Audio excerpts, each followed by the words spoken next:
My name is Matt Laughon. I'm an associate professor at the University of North Carolina at Chapel Hill, and I am a member of the steering committee of the Pediatric Trials Network.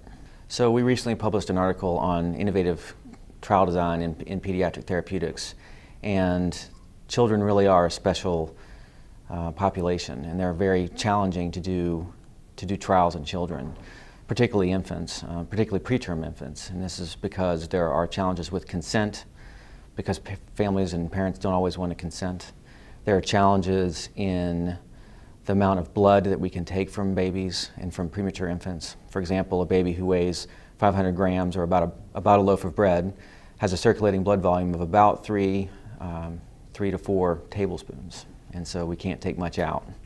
And so it really requires a lot of expertise in order to perform these studies. So we've done a variety of things in order to improve recruitment into trials, into pediatric therapeutic trials in the Pediatric Trials Network. We've worked with the lab to try to develop assays for the molecules that are very sensitive, so it requires a very small amount of blood, usually in the range of 200 microliters. So that's tenfold less, maybe 15-fold less than what we would do in an adult.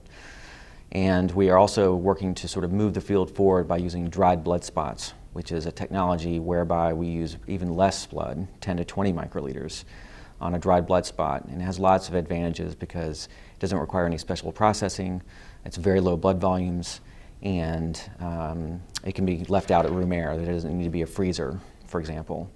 The other things we've done is to take a few samples from more babies or from more children, and we call that sparse sampling, so that we don't take multiple samples from the same person or from the same child. Along with that, in order to analyze that, we use special advanced pharmacokinetic techniques, advanced modeling called population pharmacokinetic modeling, where we can take all of the samples from the babies at different times and put them together, and the infants act as if they're a larger population than they actually are. Using those techniques in the Pediatric Trials Network really has been beneficial to the infants and to the children, and has made it for a more efficient trial design. So we're using these methods successfully in almost all of the studies that we do. Use one or more of the techniques that I just mentioned.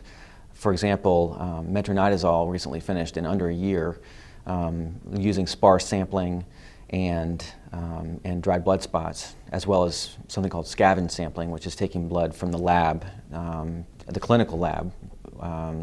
Lots of these babies have blood draws and chemistries that are done, and there's always blood left over. And so instead of discarding that blood, we have our coordinators at the different sites go down and collect that blood. And then in almost all of them, we're using population pharmacokinetic modeling.